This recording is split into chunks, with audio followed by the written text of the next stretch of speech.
ఇది ఖచ్చితంగా ఇది ఇంతకు మొదలు ఇట్లా చేయలేదు.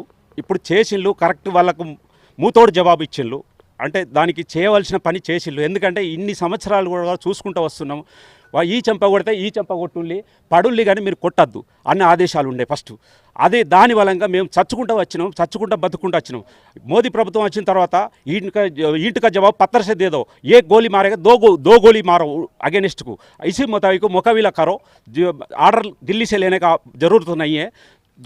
जो बॉर्डर पे तुम लोग ड्यूटी करते हो, एक का जवाब एक गोली मारेगा तो 2 गोली मारो, ఖతం కరో కహాని మోదీ ప్రభుత్వం చెప్పింది.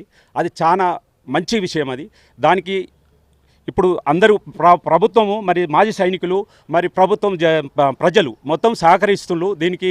అన్ని ఏ పార్టీకి సంబంధం లేకుండా కూడా అన్ని పార్టీలు సంబంధికంగా దాన్ని పాల్గొనడానికి సిద్ధంగా ఉన్నది.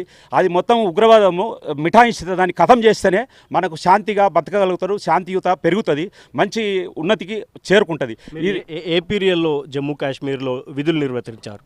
నేను 2005 వరకు చేసిన. 5 ఈద్ రోజు కూడా అదే రోజు పాకిస్తాన్ ఓపీని నష్టం చేసినాం. మేమే పలగొట్టి కింద పడగొట్టినాం. అది ఒక గన్ను ముందడికి ఫ్రంట్కి పోయింది, 17 గన్నులు ఇక్కడ వెనుక సపోర్టింగ్ ఫైర్ చేసి ఆ రోజు నాడు సమాప్తమైంది. నేను 2000 ఆ ఫైర్ తర్వాత నేను రిటైర్మెంట్ అయినా. మళ్ళీ నెక్స్ట్ సర్వీసు 2006 నుంచి 18 వరకు వేరే సర్వీస్ చేసిన ఆర్మీ సోల్జర్. మీరు జమ్మూ కాశ్మీర్లో డ్యూటీ చేస్తున్నప్పుడు అక్కడి పరిస్థితులు ఎలా ఉండేవి? ఒకరోజు పోయేటప్పుడు ఫైరింగ్ నడిచింది. బారాముల్లాలో క్రాస్ ఫైరింగ్ అయింది. క్రాస్ ఫైరింగ్ అయితే ఒక బ్రిగేడియర్ను బార్డర్ చెకింగ్ పోతున్నాము. పోయేటప్పుడు ఫ్రంట్ లైన్లో నేను జిప్సీలో ఉండి 5 బండ్లు పోతాయి, దానిలో మధ్య బండిలో కమాండర్ ఉండే.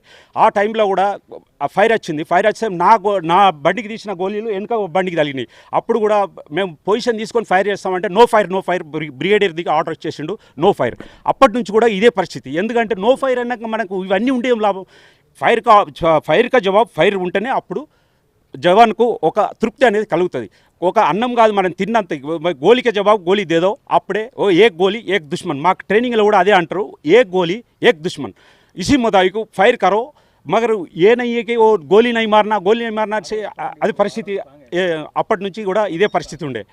ఇప్పుడు ఈ ప్రభుత్వం వచ్చిన నుంచి శాంతియుతంగా మంచిగా జరిగింది. కానీ శాంతియుతం అనుకుంటే ఇప్పుడు లేనిపోని 26 మందిని వాళ్ళు నాశనం చేసినందుకు మంచి 13 రోజుల తర్వాత ఉగ్రవాద సంస్థల మీద మొత్తం అటాక్ జరిపించిండు. చాలా మంచి విషయము.